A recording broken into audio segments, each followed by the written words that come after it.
Before we start, this is one of those topics people tend to disagree on, but I'd still like the comments to stay respectful. This isn't an attack on fantasy or magic. I'm not trying to explain it away. I think science and fantasy actually strengthen each other, not compete. If you disagree, that's fine. I'd actually like to hear why. I've even included the full script in the description. Anyway, let's get into it. Throughout humanity's tenure on this pale blue dot, we have found that we have a proclivity to observe, to understand, and to categorize our world. Over time, we refined that understanding, the act of observation and categorization, and named it science. Through its lens, we have categorized most natural phenomena, where in ages past we'd have relegated the phenomena themselves as the territory of the supernatural, God, or magic. A large component of the enjoyment of the fantasy genre is immersion, the feeling that you are part of a living, breathing world, one that moves irrespective of the observer, where the supernatural is cohesively included and, quite often, understood. Not always by the characters, and not always by the observers, but usually one of the two. That is the fantasy experience. I've frequently seen discourse wherein some believe that those who attempt to integrate their modern science into this space are in some manner hindering the enjoyment of that world, or the genre. But fantasy doesn't stop being interesting the moment you ask how something works. It is my strongly held belief that the two aren't entirely at odds. In fantasy worlds, there are many familiar factors between our world and the fantasy world. One would expect to find phenomena such as refraction, gravity, and the laws of physics. Fantasy worlds are generally additive, housing all of our familiar natural phenomena within its rules whilst introducing an extra, such as the presence of magic. Our understanding of nature and science and our immersion could go hand in hand within a fantasy setting. Without foundational concepts, the laws of physics for instance, we would find the world would become far harder to comprehend, and immersion would falter, thereby causing the enjoyment of the medium to be reduced. It is also when our understanding of a part of nature falters in these fantasy worlds that we question why. To this, we were often met with exasperation and remarks such as, "It is just fantasy." I, however, think this is a pity.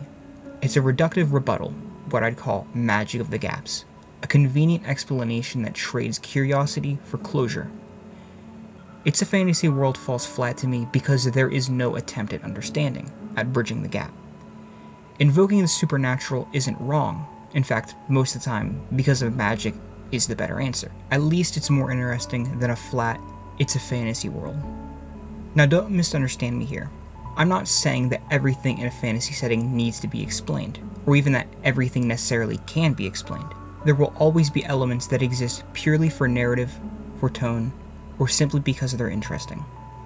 And that's perfectly fine. What I take issue with isn't the absence of explanation, it's the rejection of it. The moment someone asks how something might work and the response is, "It's just fantasy," the conversation ends before it even begins. Speculation is part of the enjoyment. Trying to understand how something could function, even if the answer is ultimately incomplete, deepens engagement with the setting rather than diminishing it. Stated clearly, my reasoning for the application of science to fiction is to bring this understanding of the, perhaps, unnatural world into a more complete alignment with our own reality. With superior understanding of the nature of the setting, a clearer image can be called to mind. Through this, one would be more immersed within the setting, deepening the perceived enjoyable quality of the narrative medium. This application isn't, of course, meant to delegitimize or debunk fiction, but to grant it a mechanism, a reason, for those areas that defy our own experienced logic. Through this application, the setting receives a boon, not the awkward grafting of an incompatible system as it's sometimes perceived.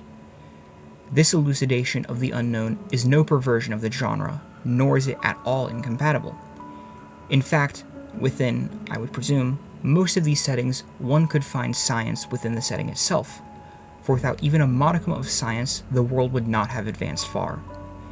Indeed, many of our own world's greatest advancements stem from science.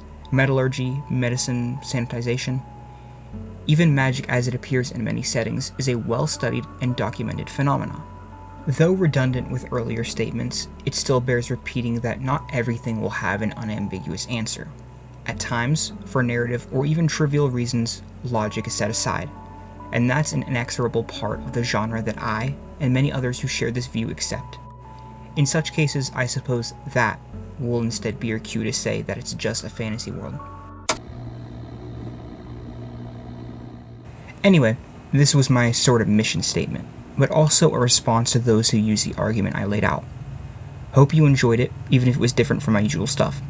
If you thought this was a good take, subscribe for more creature reworks, weird biology dives, and other sciencey ventures. If you thought it sucked, fair. I'll try harder next time. Got ideas for future videos? Toss them in the comments below.